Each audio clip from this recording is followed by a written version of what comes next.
Hello again, everybody. Today I'm going to go over advanced compositing in Photoshop. That's chapter 9 in your book. I'll put these demo files on Blackboard so that you can go through them on your own time. And it happens to be in the demo, we're creating a movie poster, which these techniques will help you when you're working through your movie poster project. So let's get started. First, I'm going to come over here and I'm going to click to open Photoshop while holding down Shift Command Option on my Mac keyboard. And then Photoshop will open up and it will ask me, delete the Photoshop settings file, and I'll say yes. What this does is restores the default settings to Photoshop so that we're all looking at the same thing and all of the behaviors will be as expected. And here we are in Photoshop. I know that there are several images that will make up this file, so I want to open all of them at once, and I want to open them all as layers so that I don't later on have to do that work.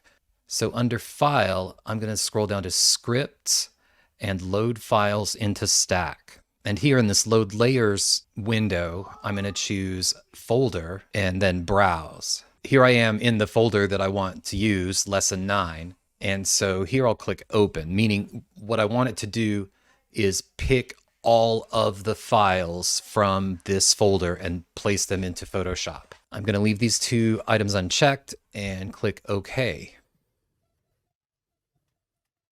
Takes a few seconds and Photoshop loads in all of those layers. So I'll go again and get the folder that was inside by going to Scripts, Load Files into Stack, choose Folder again, Browse, go to Lesson 9, and then Monster Makeup, right? Because it only brought in these 4 files that were in that Lesson 9 folder. Now I need to go into this Monster Makeup folder and get those files. So here are all the files in there. I'll click OK again. So now I've imported a lot of layers into my document and they're already named. I didn't have to go through manual adding of layers. I have all of these layers here already in my document. You can see that the makeup layers are all colored red. That's a choice made by the designer to quickly be able to tell what part of the project these layers are. The Franken layer actually came out of that makeup layer. So I'm going to click on Control and then on the eyeball and choose red. So now all of the layers that came out of that makeup folder are colored red. Now that we've created the file, let's go ahead and save it. So I'll choose File, Save As, Lesson 9 working.psd. Type is Photoshop, color profile, Adobe 98, and I will choose Save. Yes, okay. And so here we are in our Lesson 9 working file. And so now I'll zoom out, Command minus, to see everything on my artboard, and then I'll choose Command 0 to just center it, Command minus another time to fit everything. And we can see that the image is sort of out of order. All of the items are in a weird stack, right? The order in which items appear in the layer tab is the order in which they appear in the document. So the thing that's on top of the layer stack is the first thing that you see, is the top of the image. Monster hair, and drag it up to the top of this layer stack. So then we see the hair appear. Now I'm going to turn off these layers as I continue to work on our Frankenstein monster here. And I am going to select every layer except for the Franken layer, which is the guy here with his hands up. I'm holding down the Command key and clicking on all of these layers. And now up here at the top of the screen, I'm going to choose Edit, Transform, and Free Transform. What this will do is allow me to transform all of these elements all at once together. And so I'm going to transform them down to a size that will more or less fit on this guy's face. And then by clicking on one of the corners and holding down my mouse button, I can size this down by dragging it in to about 50%. Let's kind of drag it over here just to get an idea. Still a little big. Let's drag it in some more. Now a little small. So that'll do. Click Return to commit the transformation. Now let's zoom in so we can see that face that we're working on. I pressed Command plus a few times, and now I'll hold down my space bar to get my hand tool and click to drag down this guy's face into my desktop window. Now I'm going to work on his skin, so I want to hide everything except for Franken and green skin texture, which is here below the guy's face here in this image. So what we need to do here is click and drag this green skin texture up over his face. And then I can choose the V key or the move tool up here to kind of put this over his face. I'll just sort of center it over his eyes here. We can also use the arrow keys to kind of perfect our alignment. You can use the shift and arrow keys to move things by 10 pixels either way. And if the scale isn't right, we can move him up and down. If you want to release the proportional restriction on this bounding box, you can hold down the shift key and shape it any way you like. But for us, I think that looks pretty good. There, I like that alignment. I'm gonna go ahead and make it 105%, just to make sure I have all of his face covered up. I'm gonna go ahead and apply this transformation and save the document. So after we've committed those changes, we want to adjust the eye holes and all for better fit. And the way that we're gonna do that is with a Liquify filter, which we've looked at in an earlier demo. And what happens with a filter is that when you apply that filter, the pixels are permanently changed. Although you can step backwards with your undos, you're limited in the number of undos you have available. And by creating something called a smart filter or a smart object, that is another non-destructive means of making changes and applying filters and things in Photoshop. You can always go back and edit a smart filter or a smart object. So here I'm going to use my hand tool to bring his face up into the desktop again. And I'm going to choose the green skin texture layer and then filter, convert for smart filters. Then okay. Then we see the smart object thumbnail over here in the green skin texture thumbnail on their layers panel. Now we'll choose filter, liquify. And this is the liquify menu we've seen before. I'll zoom in a few times so we can see what we're doing. Spacebar, turn it to the hand. So here in the Liquify filter window, I'm going to scroll down to the bottom and choose Show Backdrop. Let's make the opacity 75% to see it a little better. And under Mode, we're going to choose Behind. Now we're going to choose the Forward Warp tool, which is one of these over here on the left-hand menu. On the keyboard, it's the letter W. And what this does is pushes pixels around. We'll set the brush options, size to 150, and the pressure to 75. And now we'll use the Liquify filter. So I'm just kind of smooshing around this layer with the Forward Warp tool to sort of bring the monster makeup around the eyes. That's looking pretty good. And because we've applied this as a smart filter, I'll click OK. We can go back and adjust that Liquify setting at any time. And then we'll add the rest of the sort of monster things to our monster here for our poster. First thing I'm going to do is actually take all of these face features. I'm going to press Shift Select on all of them and then Command G to put them in a group. Then I'm going to drag all of them up to the top of my stack here. Call this Facial Features, and then I'll open it up. Make each thing visible. Actually, I'll leave these invisible so that I can place each part. I'm on the Move tool here at the top, and now I'll take this monster nose and fit it to his face. And because I have the Free Transform tool on, I'm able to kind of stretch this as I like. That'll do. Now let's turn the neck stitches on. I've used my hand tool to move up a little ways, and now with the Move tool, I'll take this down to his neck to sort of match him here and make this a little proportionally smaller and make a little turn. That looks good. And I can do minute changes with the arrow keys on the keyboard. That looks pretty good. I'll click Return to commit the transformation. We'll take his ear scar and put it kind of over here. Make it a little smaller. Oh, we need to put the bolts and the forehead into that facial features group too. So let's just shift click to select those and then drag them both in. I'll make his green forehead come up. Command minus to zoom out and sort of move this around. Retransform it to fit onto his face. And over here, we'll drag in. All right, there we go. Return to commit the transformation. Click off of it to deselect. There he is. Command S to save. Oh, whoops. Then we add the bolts, make them visible, drag them down around his neck somewhere, move them in. There goes one. There goes two. And within this group, let's click and hold the bolts to drag them behind the neck stitches so that it looks like the neck is in front, that they're actually inserted in the neck. So we click return to enter the transformation and click off to see the work, deselect everything. Now let's go back into that smart object. I can click this Liquify filter again and zoom in, spacebar for the hand tool, and come up here, and I can keep making changes to this face. You know, I can come in here and change the eyes again to make them bigger or smaller. I can use some of these other tools like the twirl clockwise tool and move around features of the face.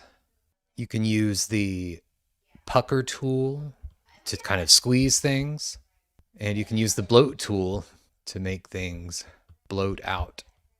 And so that's the way that you can update filters, smart filters, after they've been applied. Click OK with any changes. Now we're going to use layer blending modes to change the color of this guy's skin. What I'm going to do is click on the Franken layer, which is the guy, and I'm going to click the plus button here at the bottom right hand corner to make a new layer. I'm going to call that skin color, and I'll change the blending mode here from normal to color. What the color blending mode does is it combines the luminance of the base color, which is the color that's already on the layer, with the hue and saturation of the color that you're applying. That's the base color, the color that's on the layer below it. The textbook recommends that the color blending mode is a good one to use when you're coloring black and white images or tinting anything. Now we'll come over here and choose the brush tool, and I want to come over here into the monster's forehead. I'll hold down the Option key on my keyboard to get the eyedropper and select a color here from his forehead. Now we can see my foreground color has changed based on what I click over here. Then I let go of the Option key and I'm back on my brush tool. I'm going to come over here to my Franken layer and hold down the Command key as I click on the thumbnail. And what that does is makes a selection on the layer. And so what's actually happened is that the guy is selected all the way around on his layer. I'll hit Command minus so we can see him a little better. Now that I have him selected, I'm going to paint on his skin. I want my brush needs to be a little bigger, so I'll hit Control click and make the brush 60 pixels and click OK. Hardness of 0. Now what I'm going to do is paint on this skin color blending layer, and it will blend the color that I'm putting on to his skin here with the existing pixel color information on that layer below. Because he's selected, I don't have to worry too much about the edges up here, but on his shirt, I have to kind of be careful not to paint over his shirt. We only want to get his skin. Looks pretty good. Get his thumb. I'm going to run it over his face up here too. In order to see the layer that you're working on, you can hold down the Option key on the eyeball next to that layer and click on it, and all the other layers will disappear. So we can see what parts I've colored in and what parts I've kind of missed here. Still holding down the Option key, I click again to bring everything back. I'm going to hit the right square bracket to make this brush a little bigger. Just apply in here. It seemed like there was a soft spot over here. Check it. Option. Good. All right. Looks great. Command S to save. Now that we've got the monster looking the way that we want him to, I'll come over here to the Layers panel and Control click on my Franken layer. I'll choose Merge Visible. And whoops, it looks like I didn't add the hair to his head. So I'll go ahead and do that by making it visible, choosing Command ++ to make it zoom in. Use my space bar to make the hand. I'm going to move him around to kind of fit him underneath the hair. Then I'll choose the hair again, hold Shift in order to allow me to move this selection around, this transformation selection, without conforming to proportions. That looks good. I'll hit Return to commit the change. Now that I've got my monster all together, including his hair, I'll again hold down the Control key, click on Franken, and choose Merge Visible. I don't want to click Flatten Image because that will flatten the image and put it onto a white background. That's not what I want. I want to hold the control key and choose merge visible, which makes all of the visible layers into one layer, and it remains on a transparent background. So now that we've got the monster all together in the way that we want him, let's put him on his background. I'll choose File and then Open. Choose backdrop.psd from my lesson 9 folder. This is the backdrop we're going to be working with. And then I'll choose Window, Arrange, and 2 up vertical so that I can see both files on the same screen. I'll come over here and click on my monster one. I've got the Move tool active. If not, you can click here at the top left or choose the V key. I'm going to grab this layer by its thumbnail and drag it over into the backdrop. Now that we've got the monster in the backdrop, I can go ahead and close this file. So I'll make my lesson 9 working file active, and I'll choose File, Save, File, Close. From now on, then, we will be working in this backdrop file to finish our poster. Now that we have the monster on the backdrop, let's go ahead and add a tombstone to this and look at how blending layers affect things. I'll just take him and kind of move him down here, out of the way, up here. I'll come up to File and then Open, and open t1.psd, my tombstone file. This looks kind of plain, but we'll put some effects on it and make it look cool. First, press the D key to bring back the default colors, black in the foreground and white in the background. Then we can come up to Filter and choose Render and Difference Clouds. Cool, spooky. Now let's come up to Filter and choose Blur Gallery, Iris Blur, and then I'll take the center circle here to move the whole ellipse and just make sure that the top is in focus and the bottom is not. That looks pretty good, and we'll click OK. And now in the Adjustments panel, we're going to scroll on down here to Brightness Contrast, and we'll make this lots brighter, 73. And now, again, in the Adjustments panel, we'll choose the Channel Mixer adjustment. The Channel Mixer adjustment is useful when you're making really precise color changes to an image. In this case, we'll make it extreme to sort of see the effect. Under Output Channel, we'll choose Green, and then there we'll enter 38 and 108. And we have this spooky green tombstone now. And again, in the Adjustments panel, we'll choose Exposure and make the exposure 0.9. You can also use the slider to do that and set these up the way you like them to look.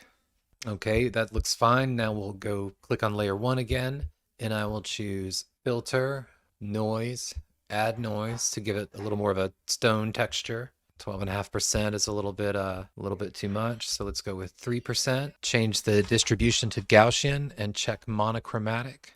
See the effect there. Click OK. And now we've got it looking the way that we want it to. You might have noticed I've had the history panel open and have clicked on it off and on. What the history panel allows me to do is to jump back to earlier states in my process. So, for example, if I had gotten 10 steps down the road, I could jump back there and carry on from that same step. This is a little more precise way of jumping backwards in your process, in your workflow, to get to a particular point than the Command Z or undo command. In this case, I like what I've got, so I'll go back to the final step.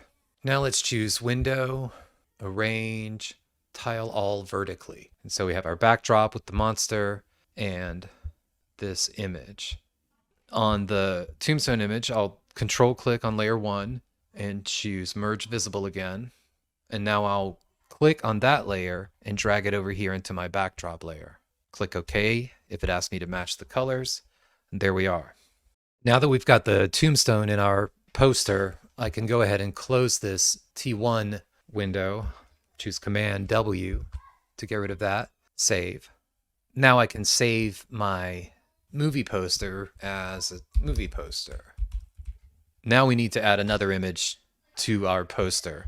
I'll choose File, Open, and then Faces. And we can see, I'll zoom in 3 times here, Command 1, 2, 3. This is a really low resolution image, which is something that we often get when we ask for images from people. It won't print very well. We'll see these these artifacts, the square pixels in it. So what we want to do is bump up that resolution. We can do that now using neural filters. So I'm going to go up to Filter, Neural Filters, and we'll choose Super Zoom to blow this image up by 3 times.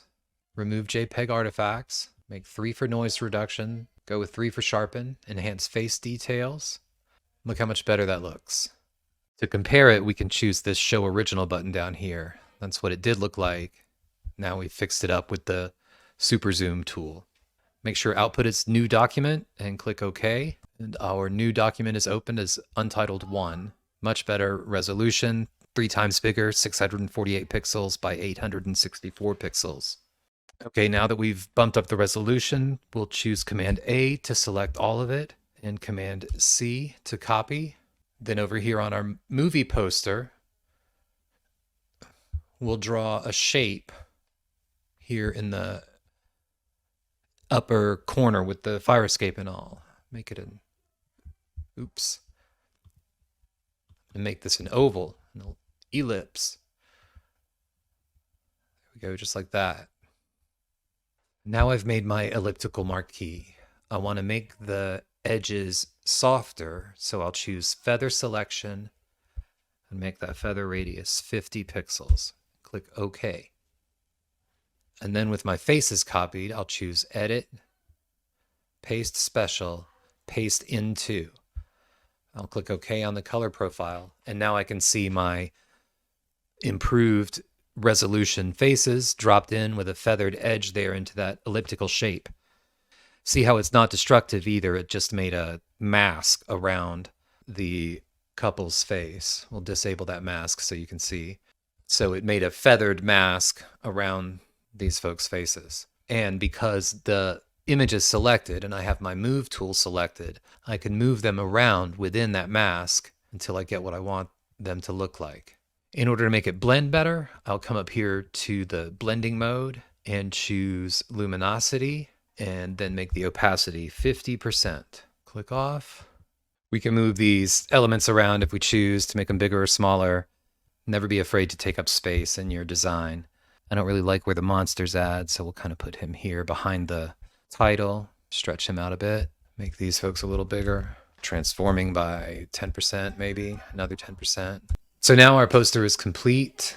Thanks for paying attention. I hope that these methods might help you with blending modes and collaging and making these advanced composite images with Photoshop. Any questions, always let me know, and we'll see you soon.